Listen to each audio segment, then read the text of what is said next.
네, 여러분 안녕하세요. 민중의 지팡이 김하영 강사입니다. 네, 35인 민법교재 두 종류 구입할 수 있어요. 학교에서 요약집 이론 강의 완성되어 있습니다. 지금 진행하는 게 좀비 기출이죠. 두 권을 동시 구입하시면 할인 혜택이 있습니다. 아래 계좌번호 입금하신 다음에 핸드폰 문자로 네 가지를 정확히 적어주세요. 특히 교재도 민법 적으시고 교재 이름도 적어주시면 감사하겠습니다. 이 시간에는 민법 준비 기출 특강 실전편 제49강을 진행하겠습니다.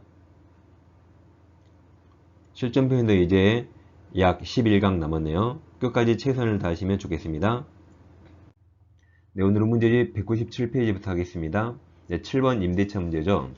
가분 건물 소유를 목적으로 을소유, 을의 X토지를 임차, 누가 임차했죠? 갑이 임차해서 가분 임차 이렇게 표시하세요. 그 Y 건물 신축, 누가 신축했죠? 갑이 신축했죠? 자, 틀린 겁니다. 1번 Y 건물이 무호가 건물이라도 그 다음을 읽지 말아야죠. 특별한 사지 없는 한 이 말 읽지 마세요. 시간 걸려요. 이게 원칙적으로 그 말이죠. 그럼 예외적인 말이었으면 당연히 원칙대로 푸는 거라 이 말 읽을 필요 없습니다. 그럼 다시 앞에 무호가 건물이죠. 그럼 갑의 지상물 매수 조언권 대상이 될 수 있습니다. 무호가라도 철거가 가깝죠? 대상 될 수 있어요. 2번 이제 갑의 차이 면체 이유로 채무불이행이죠. 그럼 계약을 해지했죠. 이때는 지상물 매수 청구할 수 없습니다. 기간 만료가 되죠. 3번 임대차 기간 정함이 없는 경우 임대인 을이 해지 통고하면 매수 청구, 지상물 매수 청구할 수 있습니다. 이때는 기간을 정하지 않았죠. 그래서 이때는 임대인이 해지 통고하면 이때는 갱신 청구 없이도 곧바로 매수 청구할 수 있습니다. 4번 대항력 갖춘 갑이 임차권이 기간 만료로 소멸한 후 을이 토지를 병에게 양도했죠. 그럼 대항력이 뭐죠? 대항력은 임대인 을에게 할 수 있는 걸 양수인 병에게 행사할 수 있는 거죠. 그래서 갑은 병을 상대로 지상물 매수 청구할 수 있습니다. 맞아요. 대항력이란 새로운 제3자, 신소유자 병에게 청구하는 거죠. 5번 Y 건물에 근저당권이 설정되어 있습니다.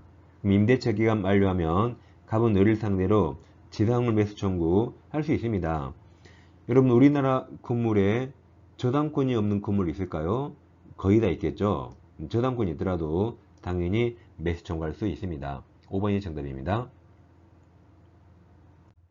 8번 임차인 갑입니다. 임대인이 을이죠. 자, 지상물 매수 청구. 문제가 이제 지상물 매수 청구 행사하죠. 자, 옳은 겁니다. 1번 임차인 갑의 매수 청구가 유효하려면 임대인 승낙 유한다 틀렸죠. 임대인 승낙 필요 없죠. 이건 형성권입니다. 2번 건축 허가를 받은 건물이 아니네요. 무호가죠. 아까 무호가라도 매수 청구할 수 있다 그랬어요. 철가 맞겠습니다. 3번 갑소유 건물이 을이 임대한 토지와 제3자 소유 토지에 걸쳐서 건립된 경우 자 갑소유 건물이 임대인 토지 외에 제3자 소유 토지에 걸쳐서 건립됐습니다. 갑은 건물 전체를 매수 청구하면 될까요? 안 되겠죠. 이때 우리 판례는 임대인 을이 임대한 토지, 즉 임차한 토지, 임대한 토지가 임차지 상에 서 있는 건물 중에서 구분 소유 객체가 될 때 한해서 매수 청구할 수 있다고 판시합니다. 이렇게 전체를 매수 청구할 수 없습니다. 4번은 채무불이행 나오면 매수 청구할 수 없어요. 5번 가분 매수 청구 행사에 앞서 임대차 갱신 청구 해야 되죠. 해야 되고 거절당할 때 매수 청구하는 거죠. 갱신 청구 해야 됩니다. 정답은 4번입니다.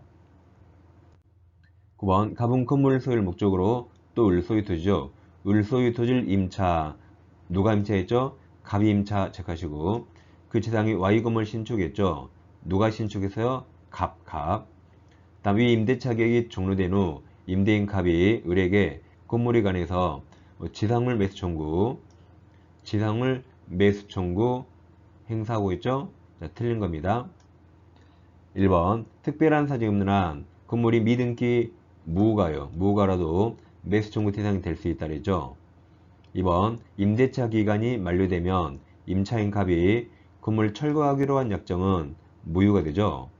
이 지상물 매수 청구는 강행 규정입니다. 그래서 강행 규정 위반 무효가 되죠. 3번 Y 건물이 X 토지와 또 제3자 소유 토지 외에 걸쳐서 건립되면 임차인 갑은 건물 전체에 대해서 매수 청구할 수 없다 그랬죠. 정답은 3번입니다. 4번 차이면체 채무불이행을 이유로 해지되면 매수 청구할 수 없다 그랬어요.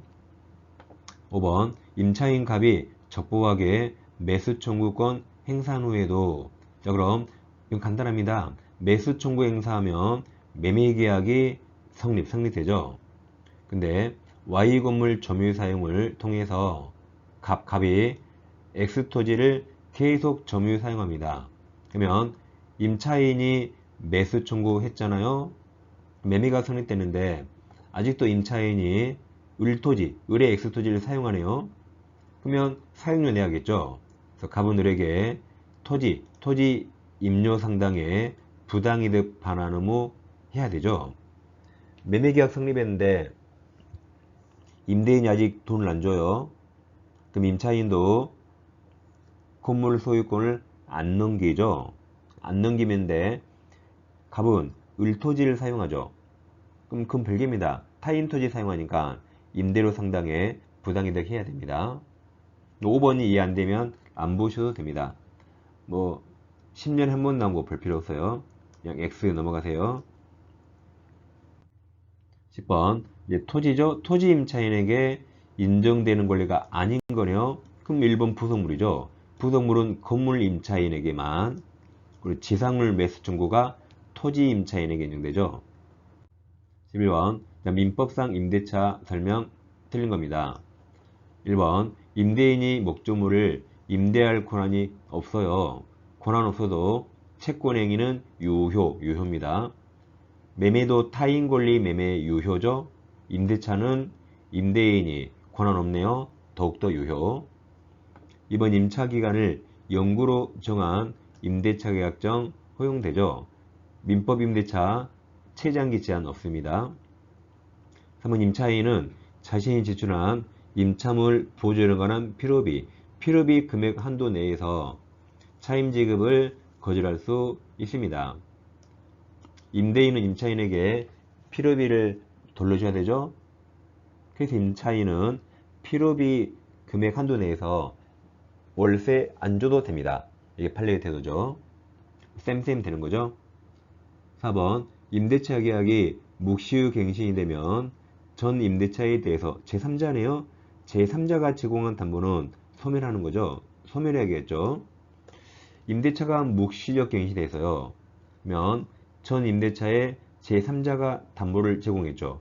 그럼 그 제3자는 임대차가 묵시적 갱신된 걸 예상하지 않았을 겁니다. 그래서 이 3자를 부각해서 이 3자가 제공한 담보는 원칙 소멸하게 됩니다. 5번 임대차 종료로 인한 임차인의 원상회복 의무는 임대인이 임대 당시의 부동산 용도에 맞게 다시 사용할 수 있도록 협력할 의무까지 포함됩니다. 예를 들어 임차인이 상가를 빌렸는데 그 유흥주점에서요. 그 원상회복할 때 자 폐업 신고해야겠죠. 유흥주점 폐업 신고를 해줘야 할 의무가 있죠. 안 그러면 임대인이 또 만나서 뭐 폐업 신고하고 이러면 힘들겠죠. 유흥주점으로 더 이상 사용하지 않아요. 그래서 식당을 한다. 그럼 당연히 이제 식당 하면 유흥주점 필요 없죠. 그러면 그런 걸 제거할 의무도 포함된다고 봐야겠죠. 그래서 유흥주점 허가 취소 그런 의무도 포함된다고 볼 수 있습니다. 그래야 임대인이 신속하게 임대할 수 있어요. 정답은 4번입니다. 자, 오늘 오늘 공부하신 내용 상세히 하시려면 왼쪽 영상 클릭하시면 기본표 49강에서 상세히 복습할 수 있습니다. 다음 이론소 요약집 110페이지 책 있죠? 이거 계속 반복해 보셔야 돼요. 그래서 이론과 기출문제 병행하셔야 좋습니다. 저는 다음 시간에 뵙겠습니다. 감사합니다.